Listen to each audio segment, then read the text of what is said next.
అన్ని కీళ్ల సంబంధిత సమస్యలకు రీజనార్థోస్పోర్ట్ హైదరాబాద్లో అధునాతనమైన సర్జరీ లేని వైద్యం. వైసీపీ కీలక నేతలందరి మీద కేసులు, జైళ్లు, బెయిళ్ల వ్యవహారం నడుస్తోంది. ఇక కొడితే కుంభస్థలానే కొట్టాలని కూటమి సర్కార్ డిసైడ్ అయిందా? ఆ దిశలో గట్టిగానే అడుగులు పడుతున్నాయా? ముందు వైసీపీ నుంచి వెళ్లిపోయిన లీడర్ లిక్కర్ స్కామ్ అంటూ మాట్లాడటం, ఆ తర్వాత టీడీపీ ఎంపీ లోక్సభలో ప్రస్తావించడానికి లింక్ ఉందా? అంతా మొక్కకు అంటుగట్టినట్టు చాలా శ్రద్ధగా ఓ పద్ధతి ప్రకారం జరుగుతోందా? ఏపీలో సంచలనాలు ఉండబోతున్నాయా? ఏపీ పాలిటిక్స్ ని ఇప్పుడు లిక్కర్ కిక్కు ఊపేస్తోంది. వైసీపీ హయాంలో ప్రభుత్వం నిర్వహించిన మద్యం వ్యాపారం కేంద్రంగా కదులుతున్న పావులు ఉత్కంఠ రేపుతున్నాయి. ఇందులో మాజీ ముఖ్యమంత్రి జగన్ ని గట్టిగా ఫిక్స్ చేయబోతున్నారన్న ప్రచారం పొలిటికల్ ప్రకంపనలు రేపుతుంది.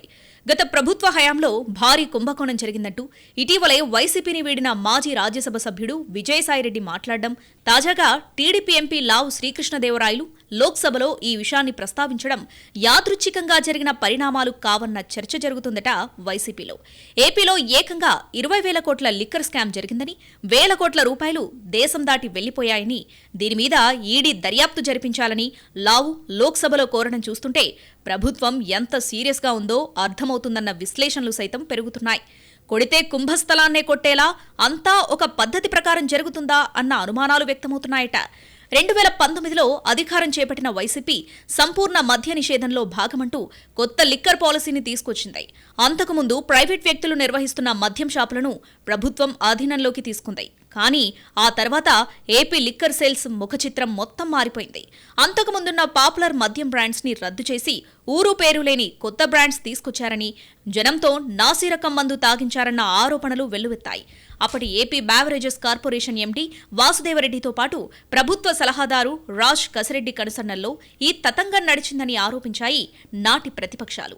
ఈ క్రమంలో ఇటీవల కాకినాడ పోర్టు వ్యవహారంలో సిఐడి విచారణకు హాజరైన మాజీ ఎంపీ విజయసాయిరెడ్డి అనూహ్యంగా ఏపీ లిక్కర్ స్కామ్పై సంచలన విషయాలను ప్రస్తావించారు. వైసీపీ సీనియర్ లీడర్ వైవి సుబ్బారెడ్డి కుమారుడు విక్రాంత్ రెడ్డి, రాజ్ కసిరెడ్డి పేర్లను ప్రస్తావించారాయన. అయితే మొదటి నుంచి వైసీపీలో సుబ్బారెడ్డి, విజయసాయిరెడ్డికి మధ్య ఉన్న విభేదాలతోనే అలా మాట్లాడి ఉంటారని మొదట అంతా భావించారు. కానీ తాజాగా లోక్సభలో టీడీపీ ఎంపీ లావు శ్రీకృష్ణదేవరాయలు ఏపీ లిక్కర్ స్కామ్ గురించిన ప్రస్తావన తీసుకురావడం, దాని ముందు ఢిల్లీ, తమిళనాడు మద్యం కుంభకోణాలు దిగదుడిపేనని కామెంట్ చేయడం సంచలనమైంది. అంతకుముందు విజయసాయి, ఇప్పుడు లావు కామెంట్స్ ని కలిపి చూసుకున్న వైసీపీ శ్రేణులు ఒక్కసారిగా ఉలిక్కిపడ్డాయట.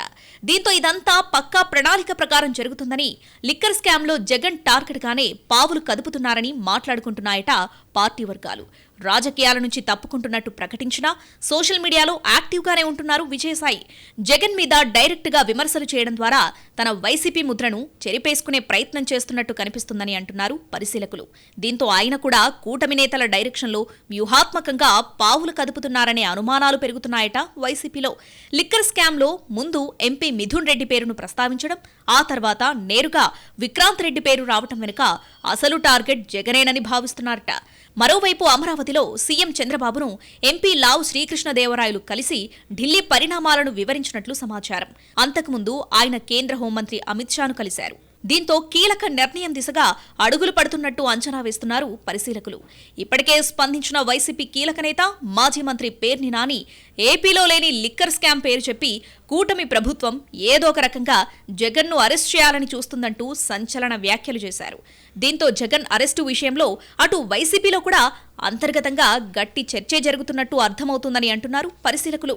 అయితే ఎంపీ లావు ఈ వ్యవహారాన్ని పార్లమెంటులో ప్రస్తావించినా జగన్పై ఈడీ, సీబీఐ దర్యాప్తు సాధ్యపడకపోవచ్చన్నది వైసీపీ అంచనాగా తెలుస్తోంది. ఢిల్లీ లిక్కర్ స్కామ్కు ఏపీకి వ్యత్యాసం ఉందని, అక్కడ ప్రైవేట్ వ్యక్తుల చేతిలో వ్యవహారం నడిస్తే ఇక్కడ ప్రభుత్వమే షాపులను నిర్వహించిందని, వచ్చిన ఆదాయం ప్రభుత్వ ఖజానాకే వెళ్లిందని గుర్తు చేస్తున్నారట. దీంతో ఈ వ్యవహారం ఏ టర్న్ తీసుకుంటుందోనన్న ఉత్కంఠ పెరుగుతుంది ఏపీ రాజకీయ వర్గాల్లో.